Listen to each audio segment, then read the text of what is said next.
So I'm going to title this topic "Your words requires action." This flight. So by the way, I made this myself, and I'm wearing it. It's so cute. I like it. Lately, I've been in love with tube tops lately. So I'm so proud of me. I made this, and I'm enjoying it. I'm rocking my handmade item. So yeah, Dora. So like your words actually require your own action. So it's not enough to just speak words. Of course, your words, your emotions are very, very important. They are a part of your reality. They are part of what forms your reality. So also your action is. So I don't know. I mean, we're as an African kid, you remember, especially if you're from a religious home, that your parents like taking you for night vigil, for deliverance, for this program, that program. The pastor will say, "Oh, this is what I'm saying for you." The Lord say, "Ah, you're gonna be a pilot." The Lord say, "You're gonna be a doctor. You're gonna be." So then you now grow up, and then you now be like, "Oh, and after all, God already said I'm gonna be a doctor." Excuse you, and you sit that, and you sit at a place. Is that how you gonna be a doctor? Of course. Excuse me. You have to go to school, you have to go for, I think, internship, or I don't know what they call it. You just have to, work towards that, for that vision to come to pass, for that spoken words concerning you to come to pass. Just like Habakkuk 2, Habakkuk chapter 2 verse 2 to 3, where it talks about, write the vision, make it plain. Make it plain. Make, for me, what I understand by that, make it plain. Write it in a way that you will understand, that you're not confuse yourself. That you do not confuse yourself with your own vision. You understand? And then you walk towards it gradually. It may not look like it is coming now. It's though it may tarry, it may delay, but it doesn't mean it will not come. Surely it will definitely come to pass. But you have to put in the work. So it may delay. It may look like, oh, it's taking time, but delay is not denial. It's definitely gonna happen as long as you're in track. And many a times, of course, I understand that probably we might be the ones delaying ourselves. But the thing is, while you are actually, doing the work, you'll definitely come to so much realization. You'll realize your mistakes quicker. You'll be able to correct your mistakes and then forge ahead. But a situation where you just stay on the spot and you're like, oh, they're ready, so I'm gonna be a pilot. Excuse you. You did not go to school, you're not going for any training, you're not reading books. And who want to give you an airplane to fly? To keep people. Who wants to do that? Of course nobody's stupid to do that. Somebody's as stupid as you to do that. So you can just stay in your house and I'll see how you become the pilot. You get, so basically, whatever I'm sharing now, I think is just something that I'm actually beginning to realize. Of course, I've always known that words and thoughts are actually very powerful, but I think, you know when you're more awakened, you really understand better. So that's the point. So that's why I feel like, I mean, I should share. Okay, yeah. So I remember when, okay, I think I'm gonna dive in a little concerning myself.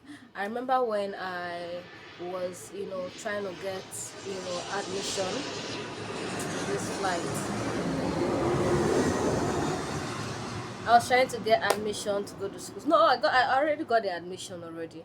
So there was an organization that reached out to me that, oh, they were gonna support me, with some money for school and all that. So they were with me through the whole process when I chose the school I was gonna go to and all. And then when it was time for, me to receive the help, they were like, you gotta change the school first. I'm like, excuse you, but you were aware throughout this whole time that I carried you guys along. I did. I carried you guys along. I told you this was going to choose and all that. And then now that JAM has actually even closed, option for, change of course or change of institution. And mind you, that was the second time I was writing JAM. Okay, the first time I wrote JAM, I actually passed my JAM. I gained admission, but not the course I wanted. That's another story for another day. Then I'm writing my JAM again. I chose another institution, another course. Now I got the course I, chose. You now come to tell me to write another JAM. And I'm like, but I carried you guys along. Why didn't you tell me, oh, if it's this school? But even if I chose this school, right? Your own is just to give me whatever super you want to give me, right? And I'll just add mine and then do what I want to do. And then the woman that was actually in charge of my own, case concerning school and all that, she was like, we're telling you now so that when you don't get help from us again, you're not gonna say, oh, we are wicked, we are this, we are that. We cannot help if you did not do this, if you did not change your institution. You might have to write them again. And she kept repeating those words. But telling her, say, not say it's not because of us that this one happened. I'm like, at some point I told her, I said, I promise you, I'm not angry at you. I promise you, I'm not disappointed. Your hair, you actually use that word so that you don't feel, you not see you're disappointed in us and all that.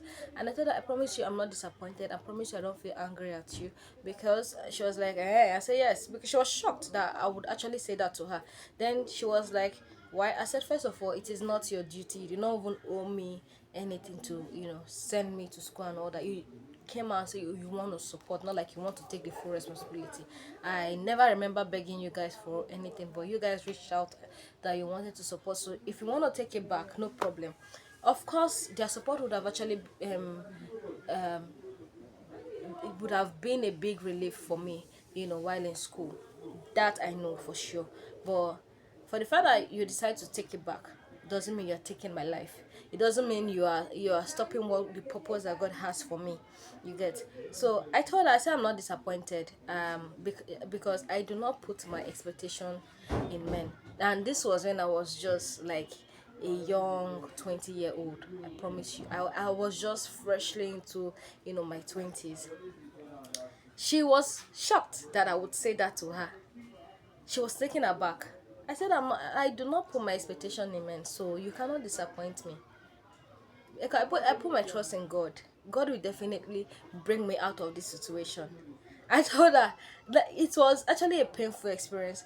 And you know the funny part, I really did not know that that was actually manifestation. That was actually me programming my thoughts and my words. You get. I said, even if the help doesn't come from you, God will definitely make sure that it comes from other people. Help doesn't have to come from just one person or one, way or whatever. And I never bugged them. I was just, doing my thing and all that. So even when I came back from school, I think during that corona period era, I saw the woman, she was actually trying to dodge me and all that. Probably she was expecting I wouldn't go to school because you're withdrawing help. Excuse you, you're not my God. I went to her, I greeted her and all that. So what am I trying to say? It was actually powerful. And throughout when I was in school, I'm not gonna lie, it was quite stressful. But the beautiful thing, of course, I shouldn't have to experience that kind of stress. But it just did happen, and somehow some way God kept showing up and using different people. So let's assume I decided that, oh, because this person said, oh, I'm not gonna help, and then I just sit back and then do nothing about it. God used people to support my family. Yeah, people that actually I just greet, oh, good morning, good morning. My mom, sometimes my mom will call me like, oh, so and so person say I should send, this money to you. So and so person say I should send. So believe you me, when I say that, God will definitely come through. He will, but you just have to, be determined enough and put yourself, in that place. So even if they told you that, oh, you're gonna be a pilot, you're gonna be this, you're gonna be that, and you're not putting in the work, excuse you. So it might actually be stressful. You might struggle and all that, but the point is, as long as you are working, be even if you are slow. Okay, imagine we read the 30 stories a lot. As long as even if you're going to crawl, as long as there is movement, you will get there. So in the beginning you might have to crawl, because you're still trying to know this, trying to know that, the challenge here, challenge there and all that. But trust me, one day you will run.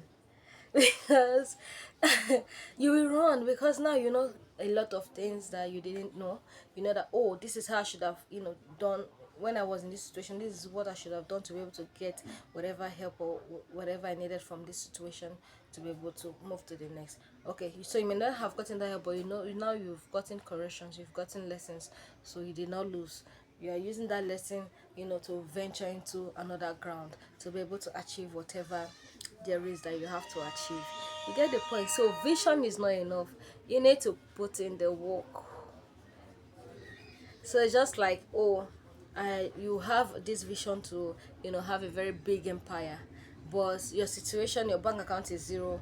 You don't have what to even say, oh, let me get a loan from so and so person. Even if you go to the bank right now to say, oh, I want to get the loan, the bank will not give you a loan, because you have nothing for them to actually use to recover their money in case you disappoint.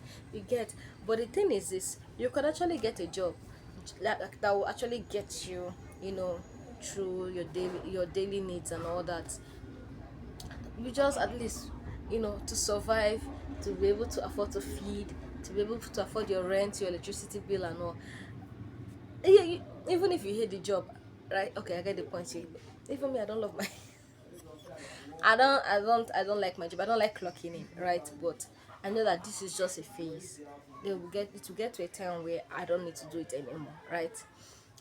And I see a lot of people like, oh, I hate my job, and you're crying about your job, you're angry about your boss, you're angry about everything.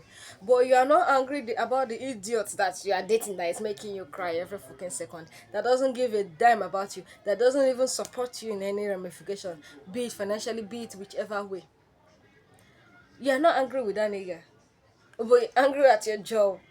So I'd rather you clock into that job that you hate that actually does so much for you than that your boyfriend that actually gets you by than that your boyfriend that you're dating that does nothing for you. That Dracula. So now the point of whatever I'm saying is, in as much as you have a vision, and like I said, protect your thoughts, and mind the words you say to yourself. Don't speak negative to yourself. So even if people are telling you are ugly, you cannot tell yourself that you are ugly. You can't do that. You have to praise yourself. You have to love yourself so much. You have to be obsessed with yourself. Now if you lack self-confidence, right? I want you to do this every day. Look at the mirror. Tell yourself as many times as possible, I am beautiful. I am beautiful. I am fantastic. I am beautiful. I am wonderful. And you will see the glow gradually. Praise yourself. Tell yourself so many wonderful things. Don't speak negatively to yourself. Write down the vision. Write out ways you're gonna, plot actions and all that, and then carry on with it gradually. You don't have to have the whole world at your feet for you to be able, for you to, commence that vision, or for you to start whatever you want to start. So if it means you learning that skill, probably you want to be a programmer. It means acquiring education. Even if you don't have the money to acquire that particular skill for programming, it means you have to get a job. Now you get the point. It means you have to get a job. Now you get a job, you save towards that course, and then now I do not advise you just stop at a good, because you might need further training and all that. So you keep your job, you continue your skills, then when your skills start paying you gradually over time, you can end the job, and then you have your soft life. You had the vision, you spoke the word, you wrote the word down, and you applied action, and then there is your reality. So it's not like whatever I'm saying is not something that happens. It is. I have countless testimonies. I think I'm just coming to the awakening and the realization that, okay, this is what this actually means. There are so many times when I was younger that I've actually manifested so many things. Like I put my heart to it and it just happens. And then I'm just realizing that, oh, this is the reason why, oh, this is how it works. And I'm sharing with you guys. That's the point.